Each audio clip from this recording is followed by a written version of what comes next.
আসসালামু আলাইকুম বন্ধুরা, আশা করি তোমরা সবাই ভালো আছো। তো একদম যে প্রথম ত্রিকোণমিতির যে ক্লাসটা সেটার মধ্যে বলা হয়েছিল যে ত্রিকোণমিতির আসলে দুইটা সেকশন আছে। একটা হচ্ছে গিয়ে প্লেন ট্রাইগোনোমেট্রি আর একটা হচ্ছে স্পিয়ারিক্যাল ট্রাইগোনোমেট্রি। তো ত্রিকোণমিতির যে গুরুত্ব যে আলোচনা করা হচ্ছিল যখন, তখন কিন্তু আসলে বারবার ফোকাস করা হচ্ছিল যে অ্যাস্ট্রোনটদের বিষয়গুলো, অ্যাস্ট্রোনমি নিয়ে কিন্তু আসলে ফোকাস করা হয়েছিল, ইম্পর্টেন্স যখন বলা হলো। তো এই অ্যাস্ট্রোনমির যে বিষয়গুলো মানে ইম্পর্টেন্সটা ফিল করার জন্য আসলে একটা মানে স্পেরিক্যাল ট্রাইগোনোমেট্রি সম্পর্কে আসলে জানতে হবে, তাহলে আসলে আমরা বুঝতে পারবো মোটামুটি ত্রিকোণমিতির গুরুত্বটা। প্লেন ট্রাইগোনোমেট্রিরও ইম্পর্টেন্স আছে, সেটা আমরা সবাই বুঝি, মানে কিন্তু স্পেরিক্যাল ট্রাইগোনোমেট্রিটা বুঝলে বিষয়টা আরো ইন্টারেস্টিং হয়। ত্রিকোণমিতির গুরুত্বটা সম্পর্কে আমরা আসলে একটু ভালোভাবে জানবো, আর বেশ মানে আগ্রহ জন্মাবে ত্রিকোণমিতির প্রতি। তো শুরু করা যাক।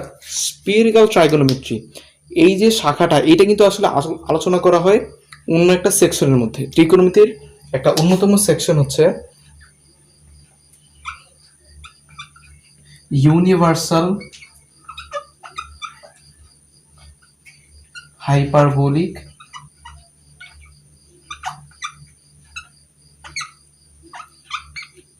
জিওমেট্রি। এই সেকশনের মধ্যে কিন্তু আসলে আলোচনা করা হয় স্পিয়ারিক্যাল ট্রাইগোনোমেট্রিটাকে। তো এটা বোঝার জন্য আমাদের আসলে জানতে হবে যে স্পিয়ারিক্যাল ট্রাইগোনোমেট্রিটা কি। তো স্পিয়ারিক্যাল ট্রাইগোনোমেট্রি, আচ্ছা প্রথমে আসলে একটা জ্যামিতিক একটা ছবি আঁকি, পরবর্তীতে এটা বুঝতে পারবা যে আচ্ছা একটা প্রত্যয় আঁকি।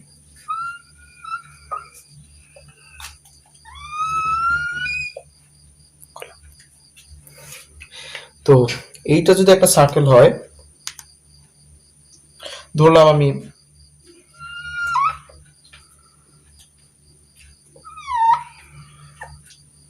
এই একটা অংশ, এই একটা অংশ। তো এখানে দেখো, এখানে কিন্তু বেসিক্যালি একটা ত্রিভুজ উৎপন্ন হচ্ছে।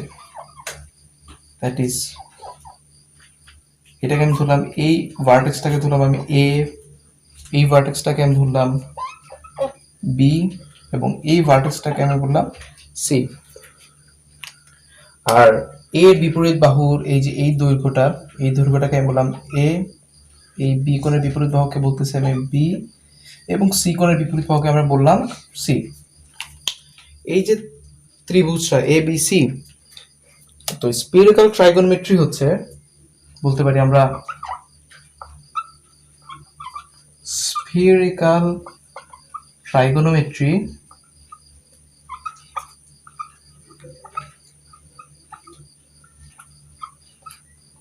is the relationship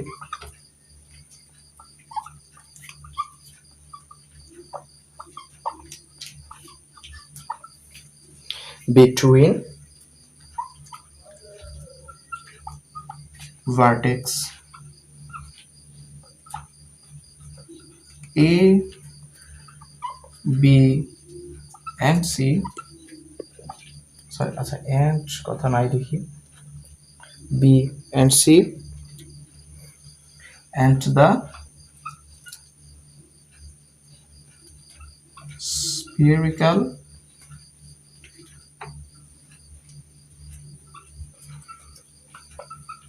distances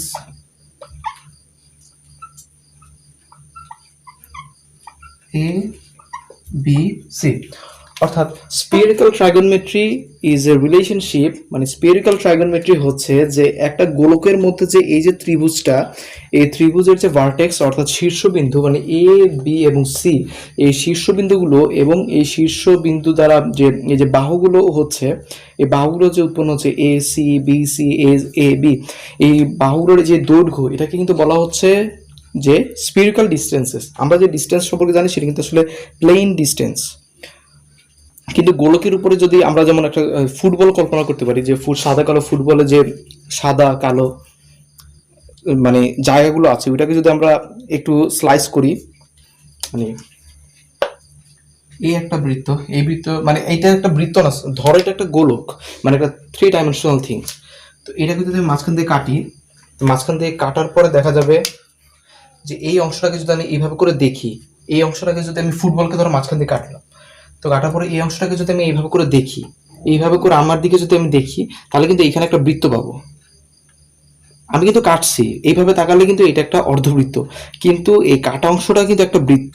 এইভাবে তাকালে আমি কিন্তু এটাকে একটা বৃত্ত পাবো। তো এইটা একটা স্পিরিক্যাল ট্রাইগোনোমেট্রির এই একটা সার্কেল। সেইভাবে আমি যদি এইটাকে এইখান দিয়ে কাটি, এইখান দিয়ে কাটি, এইখান দিয়ে কাটি, প্রত্যেক ক্ষেত্রেই কিন্তু আমি একটা বৃত্ত পাচ্ছি। তো একটা বৃত্ত পাচ্ছি, সেই বৃত্তের যে এই একটা অংশ, এগুলো কিন্তু সেই বৃত্তগুলো, মানে ধরো এই দিক দিয়ে কাটলাম, তো এই দিক দিয়ে কাটলে এইখানে একটা বৃত্ত, মানে বিষয়টা এইভাবে, এইখান দিয়ে একটা বৃত্ত তৈরি হবে, এই বৃত্ত। তো এই বৃত্তের এ এবং বি, এই দূরত্বটাকে বলা হচ্ছে স্পিরিক্যাল ডিস্টেন্সেস। তো স্পিরিক্যাল ট্রাইগোনোমেট্রিটা হচ্ছে যে ভার্টেক্স এ বি এবং সি এবং স্পিরিক্যাল ডিস্টেন্স এ বি এবং সি, এদের মধ্যে যে রিলেশনশিপটা, এটাই হচ্ছে স্পিরিক্যাল ট্রাইগোনোমেট্রি। আচ্ছা, তো এটা হচ্ছে একদম ফান্ডামেন্টালস অফ স্পিরিক্যাল ট্রাইগোনোমেট্রি। তো আরেকটা বিষয় সম্পর্কে আমাদের জানতে হবে, সেটা হচ্ছে ধরলাম আমি এটা একটা সার্কেল, এটার মধ্যে ধরলাম এটা একটা ধরলাম সেকশন, মানে ধরো আমি একটা ফুটবলকে মাঝ বরাবর কাটলাম, তো আমি এই সার্কেলটাই পাবো।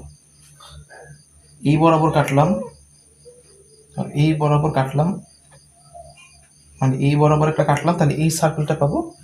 এই বরাবর যদি কাটি তাহলে এই সার্কেলটা পাবো, আর এই বরাবর যদি আমি কাটি তাহলে এই সার্কেলটাই পাবো। তো দেখো এখানের মধ্যে যে এইখানে মাঝখান দিয়ে যদি একটা টান দিই, তাহলে পৃথিবীর এই অংশটা, এর একটা পৃথিবী কল্পনা করতে পারি। তো পৃথিবীর এই অংশটাকে বলা হচ্ছে নর্থ পোল,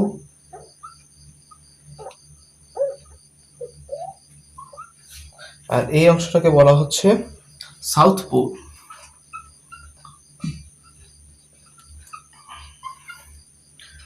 আর খেয়াল করো, একদম মাঝ বরাবর যদি আমি কাটি তাহলে যে বৃত্তটা পাবো, আর একটা গোলককে যদি একদম সাইড ধরো এই একটা বৃত্ত, এটাকে একদম সাইড বরাবর আমি স্লাইস করলাম, তাহলে আমি যে বৃত্তটা পাবো এটা তো একটা ছোট বৃত্ত হবে।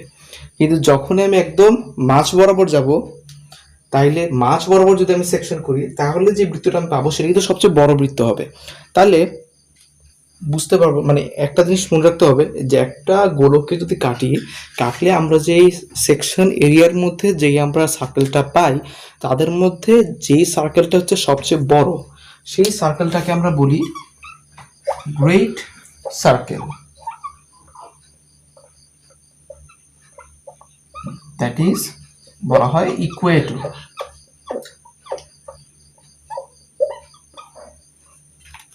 তো এটাকে আমরা বলতেছি নর্থ পোল, এটাকে বললাম আমি সাউথ পোল। আর এই সবচেয়ে বড় যেই ডাইসেকশনের ফলে যে বৃত্তটা উৎপন্ন হলো সেটাকে আমি বলবো গ্রেট সার্কেল, আর এটাকে অন্যভাবে আমি বলতে পারি ইকুয়েটর।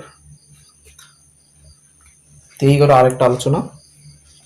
আচ্ছা, এখানে তো সবচেয়ে মজার বিষয় হচ্ছে যে আমরা আসলে জানি যে ত্রিকোণমিতির 3 কোণের সমষ্টি হচ্ছে 180 ডিগ্রি, কিন্তু এখন আমি যদি বলি যে ত্রিকোণমিতির 3 কোণের সমষ্টি 180 ডিগ্রি না, তার থেকেও বেশি, তাহলে এটা তো আসলে কেমন দেখায়? কিন্তু আসলে এটাই বাস্তব। আমরা আসলে যেটা জানি যে ত্রিকোণমিতির 3 কোণের সমষ্টি 180 ডিগ্রি, সেটা আসলে প্লেন ট্রাইগোনোমেট্রির ক্ষেত্রে প্রযোজ্য। কিন্তু স্পিয়ারিক্যাল ট্রাইগোনোমেট্রি, সাপোজ এই একটা ডাইসেকশন, এই একটা ডাইসেকশন, এই একটা ডাইসেকশন, তার মানে আমরা একটা ত্রিভুজ পাই এ বি এবং সি।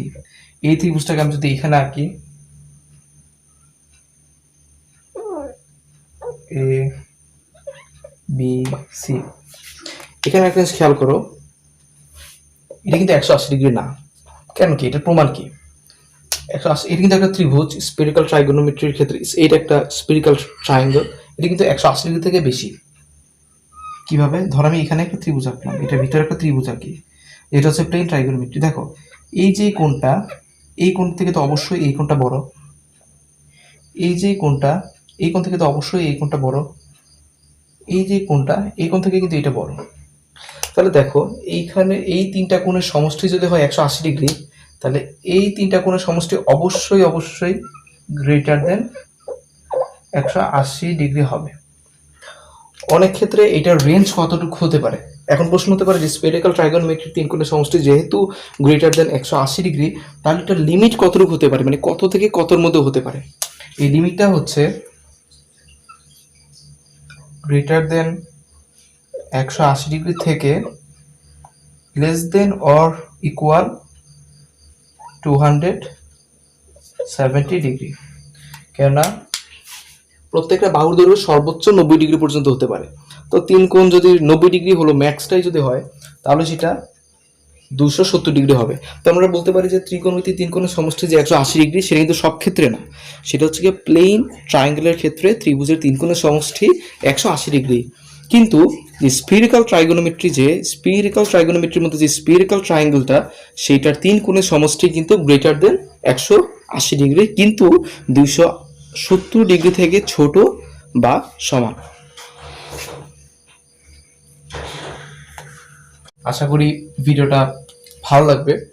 তো আমাদের এই পর্যন্ত এই ত্রিকোণমিতি সিরিজের দুইটা ভিডিও অলরেডি আসছে। তো এই দুইটা ভিডিও যদি কারো না দেখে থাকো, আমি বলবো যে ভিডিওগুলো দেখে আসো, হয়তো বা তোমাদের উপকারে আসতে পারে। আর যদি আমাদের ভিডিওর মধ্যে কোনো ভুল ত্রুটি থাকে বা কোনো সমস্যা থাকে, তাহলে অবশ্যই সেটা কমেন্টের মাধ্যমে জানাবা। আর পরবর্তী ভিডিও পাওয়ার জন্য অবশ্যই চ্যানেলটি সাবস্ক্রাইব করো। আর এই পর্যন্ত তোমরা ভালো থাকো, সুস্থ থাকো, আর সামাজিক কোলাহলপূর্ণ এলাকায় এড়িয়ে চলো। শেষ পর্যন্ত বলবো যে ব্যক্তিগত নিরাপত্তাই পারে আমাদেরকে করোনা ভাইরাস থেকে মুক্ত রাখতে। সো আসসালামু আলাইকুম।